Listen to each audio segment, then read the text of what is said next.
Kenapa perempuan kepala keluarga? Karena dia mengandung satu prinsip ideologi, ya, ideologi yaitu menempatkan perempuan tanpa suami karena berbagai sebab ini bukan sebagai orang perempuan yang lemah, yang tidak berdaya, yang pengganggu suami orang, yang ditakuti dan macam, tapi menempatkannya sebagai perempuan yang mulia kedudukannya, yaitu yang menjadi kepala sebuah keluarga, yang bertanggung jawab terhadap keberlanjutan keluarga itu, yang harusnya punya status, punya kedudukan yang mulia di dalam masyarakat, di dalam keluarganya maupun di komunitas yang di mana mereka berada. Klik layanan informasi dan konsultasi adalah satu cara dari PEKA, dari Yayasan PEKA untuk mendukung ibu-ibu PEKA itu mendapatkan layanan khususnya yang terkait sama identitas hukum, hak-hak di dalam peraturan-peraturan terkait dengan keluarga.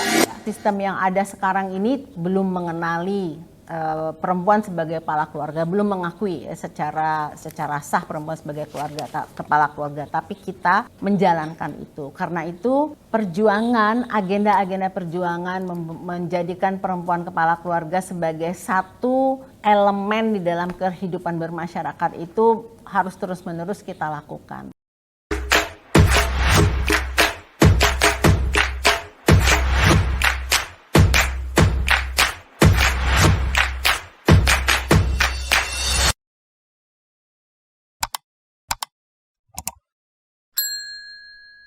Halo sahabat PEKA di seluruh Indonesia dan juga sahabat PEKA yang hadir saat ini yang berasal dari 7 kabupaten, 7 provinsi wilayah kerja PEKA.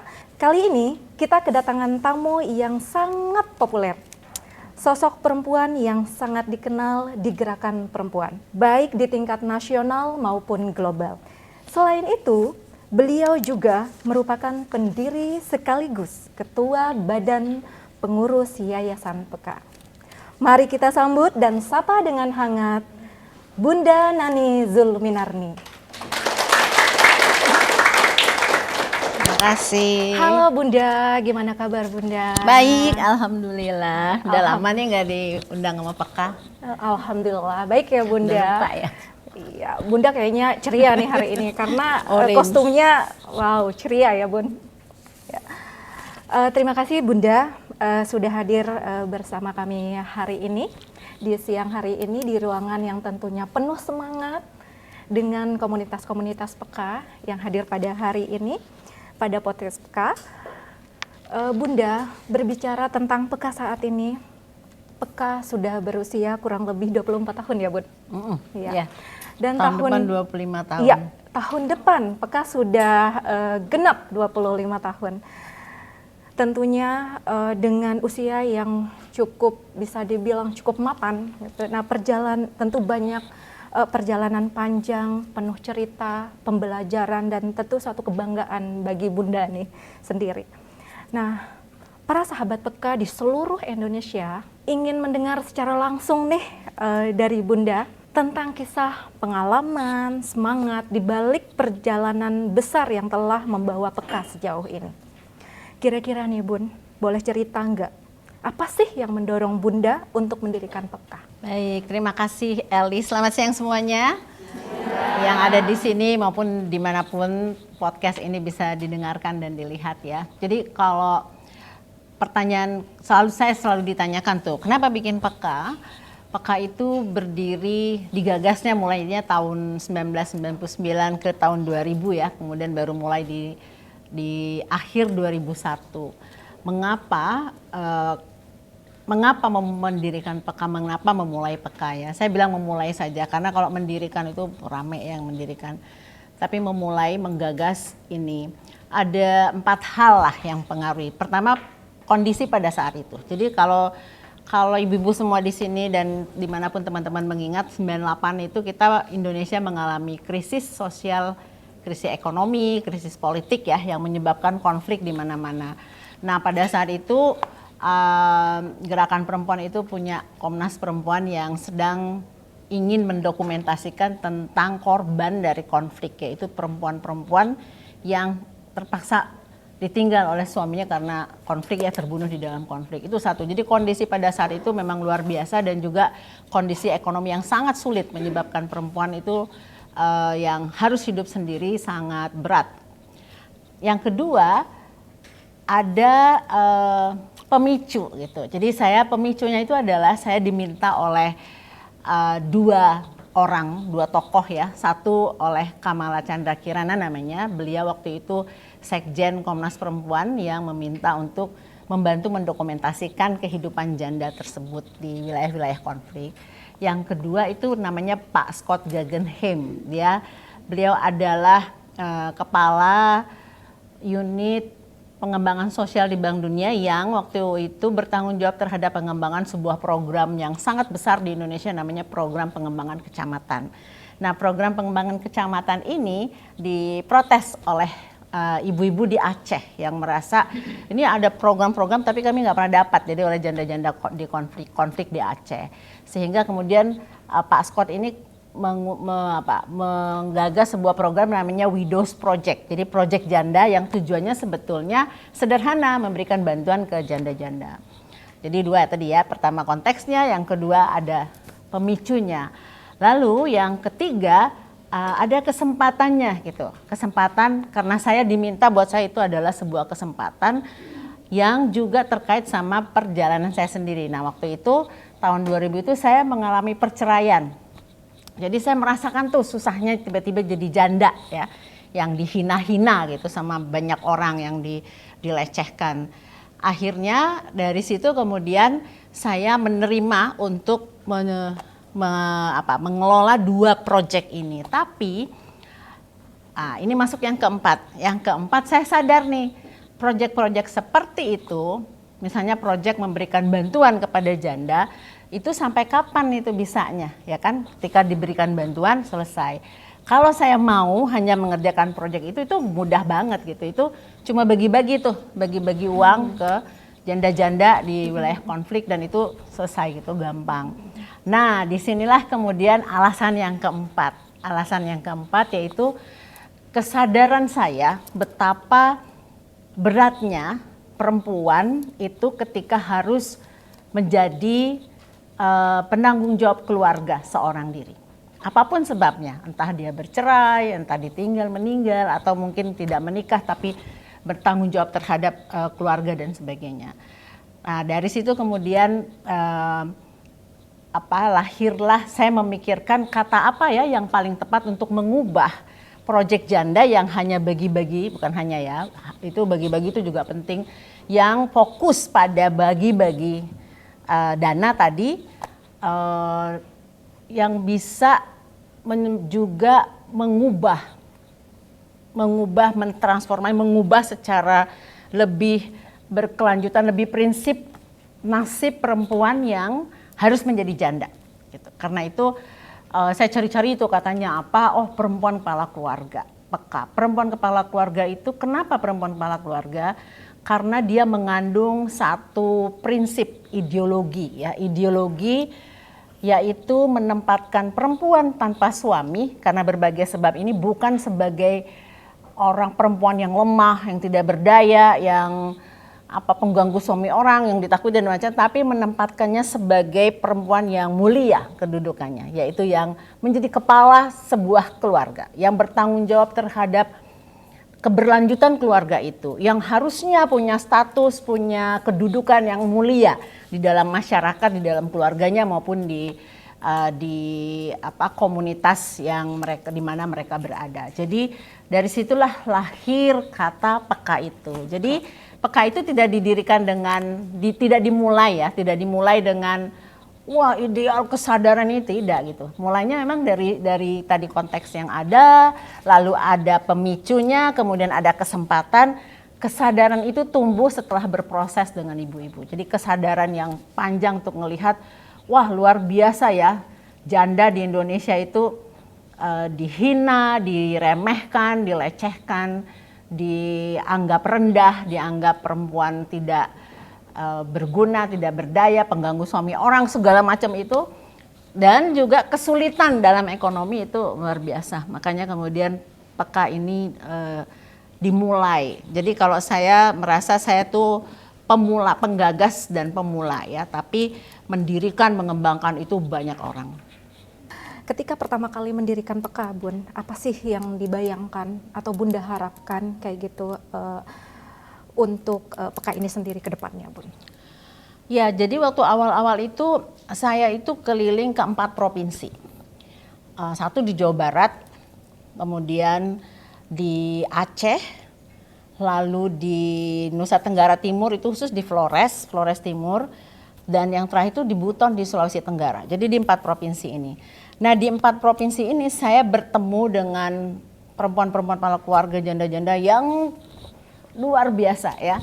Misalnya di Jawa Barat ada Ibu Peka yang masih muda banget, itu sudah berapa kali kawin cerai, ada yang 25 kali, ada yang bahkan 20 kali gitu ya. Tapi terus saja mengalami hal yang sama. Lalu yang kedua di NTT ada yang sudah suaminya pergi 9 tahun nggak pulang-pulang, dia tetap setia menanti gitu dan susah hidupnya. Lalu di Buton itu ada yang dia tinggal di hutan, nah anaknya 5, susah banget menjaga kebun orang, toh suaminya entah kemana. Lalu di Aceh itu banyak sekali ibu-ibu yang menyaksikan suaminya dibunuh ya di dalam konflik. Jadi ada trauma ada batin. Jadi saya membayangkan, duh ini perempuan-perempuan dan tapi apa satu persamaan mereka itu tangguh ya, tangguh luar biasa gitu. Gak pernah saya mendengar mereka mengeluh. Saya tuh waktu cerai Bu nangisnya sampai berbulan-bulan, bertahun-tahun saya nangis. Tapi ibu-ibu ini tegar cerita terus dengan penuh semangat gitu, dengan tetap ada cahaya harapan dari kehidupannya gitu, karena dia punya tanggung jawab. Jadi saya membayangkan dengan Peka ini kita harapkan perempuan-perempuan yang luar biasa ini mendapatkan hak-haknya, hak-haknya sebagai warga negara, sebagai manusia, sebagai perempuan, yang kemudian dia bisa betul-betul menjalankan peran dan tanggung jawabnya sebagai kepala keluarga, sebagai warga negara, yang bebas dari stigma-stigma, karena stigma ibu tahu ya anggapan-anggapan negatif itu stigma. Lalu juga bebas dari kesulitan ekonomi yang luar biasa, karena hampir di semua wilayah tersebut yang saya jumpain adalah ibu-ibu yang sulit banget gitu dalam kehidupannya. Ada yang anaknya rata-rata anaknya 4, 5 gitu ya, dan anak kecil-kecil terus suaminya nggak ada, dia harus berjuang sendiri memberikan nafkah. Jadi bayangannya tuh sangat sederhana, mungkin ya sederhana tapi realistis, bahwa perempuan-perempuan kepala keluarga harus menjadi manusia yang ya dihormati sebagaimana namanya perempuan kepala keluarga, dan juga mendapatkan berbagai manfaat dari pembangunan, manfaat dari berbagai macam sumber daya yang ada. Saya pernah mendengar, Bun, di beberapa wilayah Peka itu ada kegiatan Klik Peka, Bun. Nah, bagaimana sih Bunda menginisiasi pertama kali Klik Peka itu, dan kapan dimulainya, Bun, Klik Peka itu? Dan apa sih Klik Peka itu, Bun? Ya, Klik. Jadi Klik layanan informasi dan konsultasi itu adalah satu cara dari Peka, dari Yayasan Peka untuk mendukung ibu-ibu Peka itu mendapatkan layanan khususnya yang terkait sama identitas hukum, hak-hak di dalam peraturan-peraturan yang terkait dengan keluarga ya. Dari mana memulainya? Kita tuh memulai namanya program pemberdayaan hukum itu tahun 2006 kalau nggak salah ya, dari 2006. Ini lama banget, harus menggali memori. Jadi 2006 setelah awalnya Peka kan fokus pada pemberdayaan ekonomi ya dengan simpan pinjam, tapi kemudian ternyata persoalan Peka itu bukan hanya soal stigma, soal akses ekonomi, tapi juga hal-hal ini tuh terkait juga dengan status hukumnya. Pada waktu itu data kita menunjukkan lebih dari 65% ibu-ibu Peka itu pernikahannya tidak tercatat. Jadi menikahnya itu secara agama, ya bawah tangan istilahnya ya, atau juga secara adat. Sehingga ketika suaminya pergi meninggalkan dia, atau suaminya kawin lagi, atau suaminya meninggal, itu dia nggak punya status di dalam sistem negara kita. Negara kita itu hanya mengakui pernikahan itu jika dicatatkan. Jadi bisa. Nah, dari situ kemudian kita bertanya kan, kenapa ya ibu-ibu tuh nggak mengurus perceraiannya gitu. Saya tahu sih jawabannya, itu susah banget karena saya ngalamin tuh Bu, ngurus perceraian betapa susah dan tidak nyamannya gitu ya. Tapi kita pengen tahu nih apa, kenapa gitu ya tidak. Nah, ternyata memang layanan layanan untuk menyelesaikan pernikahan misalkan perceraian itu banyak hambatannya. Selain hambatan ekonomi karena biaya dan sebagainya juga jarak misalnya dan juga pengetahuan. Nah, berdasarkan inilah kemudian kita lihat wah ternyata tuh layanan-layanan seperti itu nggak ada di desa, adanya biasanya di kabupaten. Di tingkat kabupaten dan itu jauh, wilayah-wilayah Peka tuh rata-rata jauh. Nah, apa yang bisa dikontribusikan gitu oleh Peka? Terus kita mendiskusikanlah dengan banyak pihak juga inisiatif-inisiatif, cara-cara untuk memudahkan Gugu mendapatkan layanan itu. Maka kemudian kita menggagas namanya KLIP tadi, Klik Klinik Layanan Informasi dan Konsultasi yang ada di sekitarnya. Jadi bayangannya kita harapkan Klik Peka ini akan berkembang ya, berkembang di masyarakat menjadi melembaga sebagai tempat ibu-ibu untuk datang, bukan hanya ibu-ibu Peka, tapi ibu-ibu dan masyarakat lainnya untuk datang ke situ, ke Klik, untuk berkonsultasi dan mendapatkan informasi-informasi terkait hak-haknya di dalam peraturan-peraturan yang ada di Indonesia. Sehingga nanti kalau ada masalah-masalah misalnya soal KTP, akte kelahiran, akte pernikahan, perceraian dan sebagainya bisa mendapatkan. Selain itu, dengan mendapatkannya layanan-layanan ini, maka kemudian ibu-ibu juga bisa mendapatkan akses mendapatkan layanan-layanan dari pemerintah gitu. Karena pemerintah kan banyak juga program-programnya yang membutuhkan admin. Karena secara agama, secara adat istiadat pernikahan dengan agama melalui prosesi agama itu juga sah di mata masyarakat kan. Tapi ketika kita bermasalah kalau pernikahan kita tidak tercatat oleh negara, ketika kita menghadapi masalah, kita tuh tidak bisa berhukum acara gitu karena kita tidak dikenali gitu. Makanya kemudian dengan Klik program pemberdayaan hukum kita banyak sekali juga memfasilitasi sidang-sidang keliling dan sebagainya. Itu nanti satu bagian sendiri ya kita bisa ngobrol-ngobrol soal pemberdayaan hukum di Peka. Tapi Klik itu sejarahnya seperti itu. Kita dan juga salah satu yang menarik dari Klik adalah Klik ini diselenggarakan oleh kader-kader Peka. Wih, keren. Oleh ibu-ibu yang dilatih secara khusus sebagai paralegal di komunitas Peka. Jadi dilatih untuk menyelenggarakannya seperti apa dan ini menjadi ruang juga ibu-ibu untuk berinteraksi dengan aparat penegakan hukum di Indonesia khususnya terkait dengan hukum keluarga. Jadi dia sangat inisiatif yang sangat spesial gitu, Klik Peka. Klik Peka itu salah satu strategi ya. Jadi dia bukan tujuan gitu, bukan udah selenggarakan Klik udah. Tapi dia adalah satu strategi, satu cara di antara banyak cara. Jadi banyak strategi yang dikembangkan oleh Peka ya, salah satunya Klik.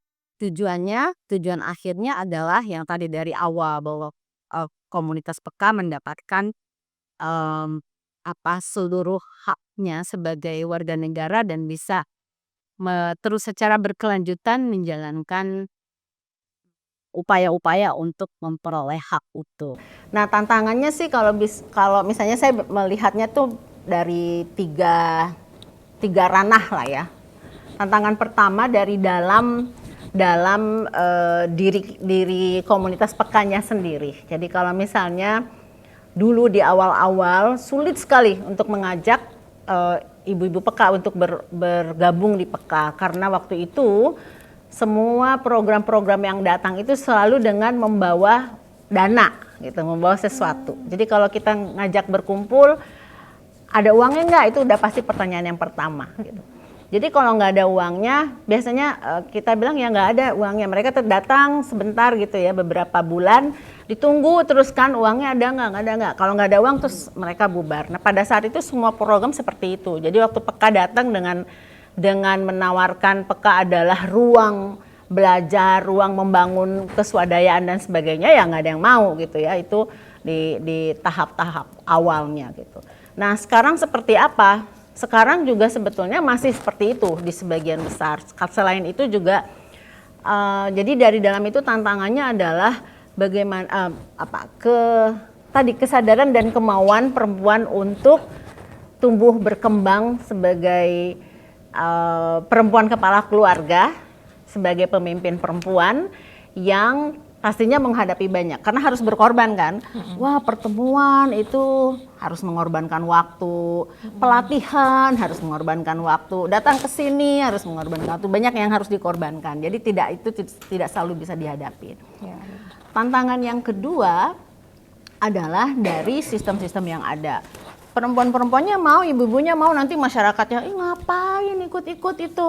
Terus-terusan, emang ada duitnya? Emang dapat uang berapa? Kayak gitu. Itu selalu itu muncul. Dan dulu saya pikir 24 tahun yang lalu, saya pikir nanti 10 tahun lagi udah nggak ada. Ternyata sama tuh, sampai sekarang masih begitu. Jadi tekanan-tekanan itu masih ada. Lalu yang ketiga adalah keberlanjutan ya, intergenerasi. Jadi cukup banyak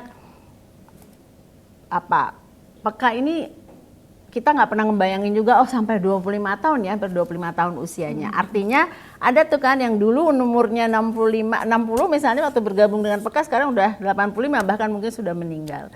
Nah, bagaimana memastikan keberlanjutan itu juga hal yang sangat menantang. Tapi bukan hanya ada nih generasi baru, tapi bagaimana generasi baru ini memiliki militansi ya, mendapatkan porsi, mendapatkan pemahaman yang sama. Karena kita berharap ideologinya, apa yang diperjuangkan itu tidak berubah gitu. Tidak berubah dalam arti intinya seperti apa. Mungkin berubah caranya karena zamannya sudah berbeda ya. Dulu nggak ada HP ya, dulu kita semuanya berkomunikasi dengan sulit, sekarang lebih cepat dan sebagainya. Tapi apa yang mau diperjuangkan itu diharapkan tidak berubah. Nah, memastikan itu menjadi sangat berat, sehingga sumber daya yang ada juga berat. Tapi di sisi lain banyak kesempatan baru juga, misalnya teknologi yang berkembang. Sekarang kan cepat sekali. Di sini nggak ada yang nggak punya HP ya kan? Ada yang 2 bahkan. Saya pernah ketemu Ibu Peka tuh Bu ya. Satu di sini, ditaruh di sini nih Bu HP-nya, begini nih, bener-bener begini dia. Nih, taruh di sini. Sambil ngomong sama saya tuh Bu, dia udah lebih sibuk dari saya.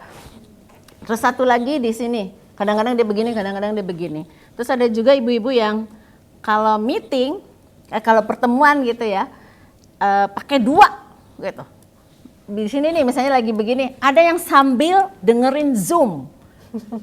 Iya, ibu-ibu tuh luar biasa. Jadi saya melihatnya, wow, sekarang udah berubah dengan sangat pesat. Jadi kesempatannya juga banyak, tantangannya banyak, kesempatannya juga banyak. Iya, luar biasa. Jadi walaupun banyak tantangan, tapi masih banyak kesempatan yang bisa diinikan lagi ya Bunda.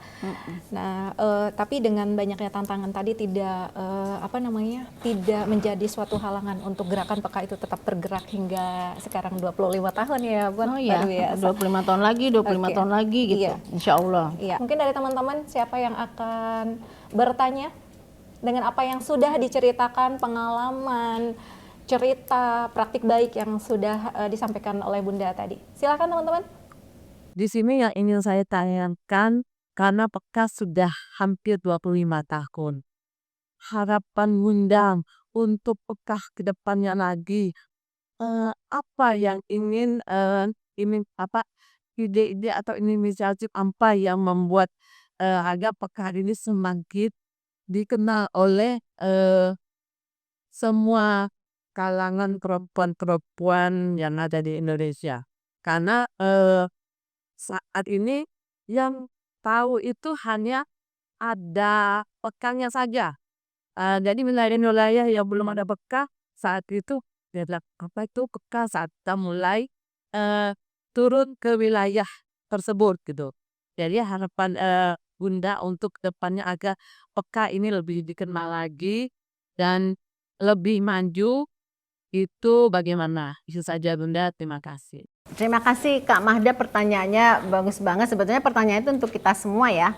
Jadi mau seperti apa nih peka ke depannya gitu. Kalau saya membayangkan peka tuh harus jadi gerakan ya. Dia harus menjadi gerakan sosial perempuan kepala keluarga yang terus-menerus menjadi bagian dari sistem yang ada di Indonesia gitu, sistem yang mengoreksi, sistem yang mengawasi, sistem yang memastikan layanan kepada masyarakat, lalu juga interaksi di dalam masyarakat itu bisa menjamin kehidupan perempuan itu dengan adil gitu. Jadi saya membayangkan, kalau dulu kan dimulainya dengan peka itu sebagai sebuah program ya. Lalu kemudian dalam perjalanannya komunitas-komunitas yang terbentuk dari program ini kemudian difasilitasi untuk membentuk organisasi sendiri, organisasi yang mandiri yang kita sebut dengan Serikat Peka. Dia menjadi identitas sebuah komunitas yang terus-menerus bergerak memperjuangkan keadilan dan kesetaraan pada perempuan, pada keluarga gitu. Itu yang harusnya itu tidak terlalu lama ya bisa dicapai, apalagi sekarang gitu dengan kemajuan teknologi. Orang influencer itu ibu-ibu aja bisa ngikutin influencer yang gak jelas-jelas itu kan. Yang influencer yang pengikutnya ada 20 juta dalam waktu yang singkat dia bisa menjangkau 20 juta. Masa sih ibu-ibu nggak bisa mengajak sebanyak mungkin perempuan tergabung di dalam peka misalnya. Jadi satu saat diharapkan ya orang bersemangat gitu, berduyun-duyun ya ingin menjadi bagian dari gerakan ini, ingin menjadi kontributor pada penguatan organisasinya. Itu aja sih Kak Mahda, saya nggak banyak keinginan lagi gitu di tahap ini, karena kan ibu-ibu udah keren-keren, udah hebat-hebat semuanya. Sekarang justru harapannya itu saya ingin taruh di ibu-ibu gitu. Ibu-ibu lah yang harus membangun harapan-harapan itu ke depannya. Bunda menyampaikan ada Serikat Peka, ada federasi. Kenapa sih di Peka itu harus ada Serikat Peka, harus ada federasi, Bu?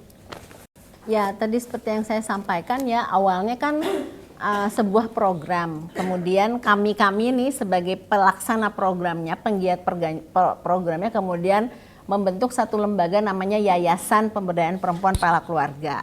Jadi setelah berjalan 3 tahun baru kita bikin tuh yayasannya. Nah, tapi yayasan ini kan ada batasannya gitu. Kita tidak bisa yayasan itu bukan keanggotaan. Jadi dia organisasi yang punya aturan-aturan main yang tidak bisa semua dicakup di situ gitu. Karena itu kita ngelihat tumbuhnya kelompok-kelompok peka itu banyak sekali di mana-mana. Ini adalah sebuah kekuatan. Nah, kekuatan ini supaya bisa berkelanjutan maka dia harus melembaga.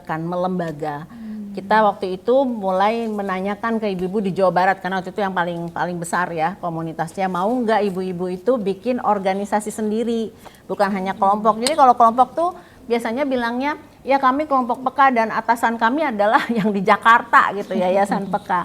Kita ingin ibu-ibu itu betul-betul membentuk organisasi yang berbasis di wilayahnya masing-masing sehingga punya kesempatan untuk tumbuh kembang di sana dan juga mengakses sumber daya yang ada di lokal. Nah, apa bentuknya gitu ya? Nggak mungkin bikin yayasan lagi gitu ya, yayasan-yayasan yang banyak. Di negara kita ini ada sistem yang mengatur kalau kita mau bikin organisasi yang sifatnya keanggotaan, itu ada beberapa pilihan. Kita bisa bikin koperasi, bisa bikin asosiasi atau perkumpulan. Makanya kita kemudian memilih perkumpulan yang kita kasih nama Serikat Perempuan Kepala Keluarga. Jadi ibu-ibu itu organisasinya tuh terpisah dari kita. Jadi dulu saya suka menggambarkan ada 2 rumah nih. Ini rumah Yayasan Peka, kami yang berumah di yayasan ini. Terus ibu-ibu tuh Serikat Peka. Nah, serikat peka ini diaturannya adanya itu terdaftarnya di kabupaten. Kan banyak kabupaten sekarang aja peka itu sudah ada di berapa? Lebih dari 100 kabupaten ya. 100. Dan yang sudah membentuk 106. serikat itu udah lebih dari 70-an gitu. Bagaimana serikat-serikat ini bisa berkomunikasi, bisa berkoordinasi dengan sesamanya, maka kemudian kita memfasilitasi serikat-serikat ini untuk membentuk federasinya. Jadi federasi itu sebetulnya ruang bertemu ya. Ruang bertemunya serikat-serikat dari berbagai wilayah di tingkat nasional. Walaupun masih dalam proses, tapi paling tidak federasi saat ini sudah bisa melaksanakan fungsi-fungsi untuk memfasilitasi serikat-serikat. Kedepannya kita harapkan bisa lebih diperkuat lagi secara organisasi maupun secara kepemimpinannya. Tujuannya apa? Supaya upaya ini berkelanjutan. Jadi segala sesuatu yang kita lembagakan itu biasanya lebih panjang umurnya. Kalau dia tidak melembaga, nanti ya mudah sekali terhapusnya. Misalnya ketika nggak ada dana, udah nggak ada gitu organisasinya ya. Sekarang juga misalnya Peka masih menghadapi seperti itu. Ada wilayah-wilayah yang nggak ada program itu tertatih-tatih gitu untuk berkembang. Tapi tetap ada dia. Kalau dulu nggak ada serikat, mungkin ya udah hilang juga gitu. Sekarang walaupun tinggal misalnya hanya sebagian, tapi serikat itu ada. Nah, serikat ini diharapkan bisa menjadi alat keberlanjutannya dari ibu-ibu semuanya. Wih, keren dalam banget. gerakannya. Keren banget ya Bun. Sesuai dengan lamanya Peka, 25 tahun Peka, sebaran wilayahnya pun luas sampai di 100 berapa tadi Bun? 100 lebih ya kabupatennya ya, 100 lebih di kabupaten 27 ya. provinsi. 27 provinsi. Sebetulnya keren udah di sekali. seluruh Indonesia ya waktu tahun 2000 berapa? 2014 apa 16 yang kita ada Peka Perintis. Ya. Itu Peka Perintis itu sudah ada di seluruh Indonesia, cuma belum ditindaklanjuti. Nah itu ketika tidak hanya program, waktu itu kerjasama dengan Kementerian Pemberdayaan Perempuan Perlindungan Anak, dia tidak melembaga, program itu tidak berlanjut, menterinya ganti, tidak semua bisa kita tidak semua hidup dan berkembang gitu. Ya, keren sekali Bun. Bun, dengan lamanya usianya Peka sudah hampir 25 tahun dan tahun depan akan ulang tahun nih. Apa yang paling patut kita syukuri dan rayakan di Peka, Bun? Ya banyak ya yang harus dirayakan dan disyukuri. Yang pertama pastinya komunitas Peka yang terus berkembang ya. Sekarang sudah ada di 27 provinsi. Dulu waktu kita mulai itu di 4 provinsi saja. Lalu tambah 7 provinsi, tambah jadi 16. Nah, sekarang sudah di 27 provinsi dengan anggota yang sangat banyak ya. Kalau misalnya kita mendokumentasikan dengan baik, harusnya itu sudah lebih dari 100.000 anggota. Nah, itu saya rasa harus dirayakan. Yang kedua, yang juga harus kita rayakan adalah lahirnya kader-kader ya, perempuan-perempuan pemimpin dari akar rumput. Jadi kalau orang menyebut akar rumput, kita harus bangga banget sebagai akar rumput. Karena akar rumput itu yang paling tangguh ya. Rumput itu kan kalau diinjek-injek ya Bu ya. Jadi kita nggak apa-apa kita taruh di paling diinjek aja Bu. Kalau udah diinjek, orang tuh nggak bisa lagi Bu ngapa-ngapain kita. Orang kita udah diinjek ya kan. Tapi rumput itu ketika dia mati, bukan mati ya, kering dan sebagainya, lalu kemudian ada hujan, dia akan tumbuh lagi. Jadi dia tidak sulit untuk dimatikan rumput itu ya. Akarnya sulit untuk dimatikan. Kecuali memang dicabut, diambil gitu, itu akan mati. Lalu yang ketiga, saya rasa lahirnya lembaga-lembaga ya, yang tadi misalnya ada Klik Peka, lalu ada Akademi Paradikta, kemudian ada koperasi, ada serikat. Itu hal-hal yang luar biasa gitu, yang semuanya itu dijalankan, dikembangkan oleh ibu-ibu, dan itu tidak selalu bisa dilakukan oleh banyak organisasi. Jadi untuk Peka itu luar biasa. Yang lainnya adalah terus menerus ya, di Peka itu dipercaya banyak pihak.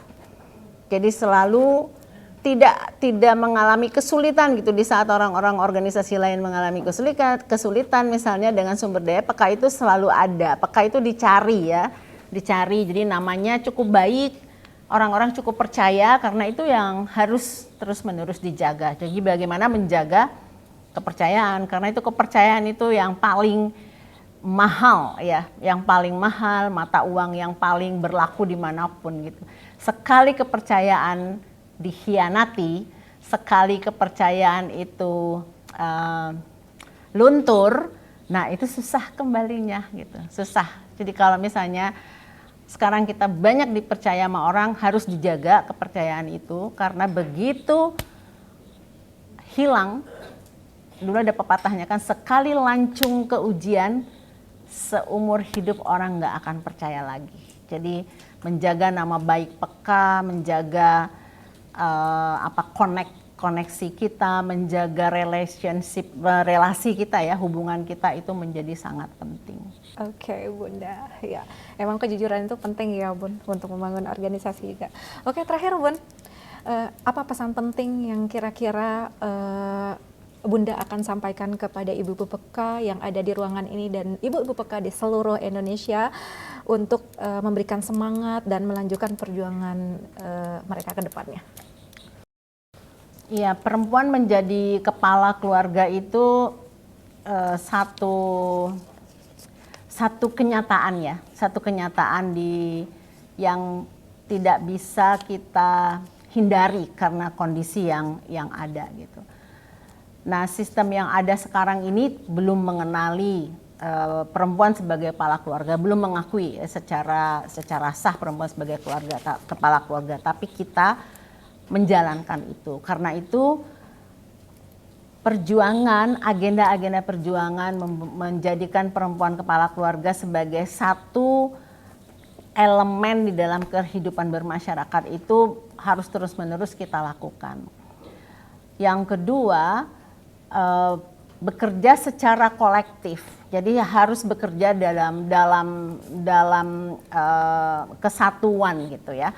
Yang tidak bisa, karena masalahnya semakin kompleks. Ke depan itu masalahnya semakin kompleks, semakin berat, semakin sulit kita hadapi, karena itu bekerja secara kolektif itu sangat penting. Yang ketiga, bekerja berkolaborasi. Jadi nggak bisa lagi tuh peka sendiri-sendiri, itu nggak bisa. Zaman dulu iya tuh kita, karena memang peka itu adalah afirmasi ya, upaya khusus gitu, sehingga kita membatasi, kita harus memperkuat kita karena terlalu berat kalau udah dengan luar. Tapi sekarang peka tidak bisa lagi kalau berjalan sendiri.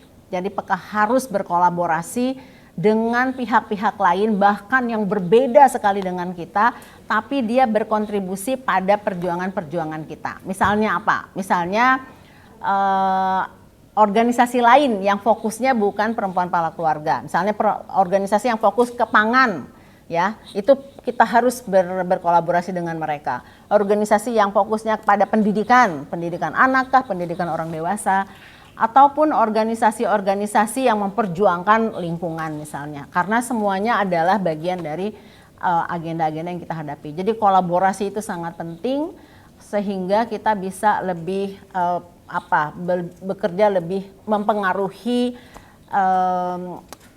kondisi-kondisi itu secara berkelanjutan, karena sudah pasti kita nggak akan bisa sendiri, kita nggak akan bisa menyelesaikan masalah kita sendiri. Oke, iya Bunda, keren banget. Tadi ada 3K ya, kejujuran, kolektif, dan kolaboratif. Ya, kolaborasi. Wah, keren sekali Bunda. Karena waktu tidak cukup Bun, itu kayaknya diskusi kita cukupkan sampai di sini. Terima kasih banyak Bunda Nani atas waktu, cerita, dan inspiratifnya yang sangat-sangat luar biasa. Semoga kisah Bunda ini menjadi semangat baru bagi kita semua dan seluruh peka di seluruh Indonesia untuk terus bergerak, berdaya, dan berjuang bersama. Sampai jumpa di episode berikutnya podcast PK Suara Perempuan, Suara Perubahan. Wassalamualaikum warahmatullahi wabarakatuh.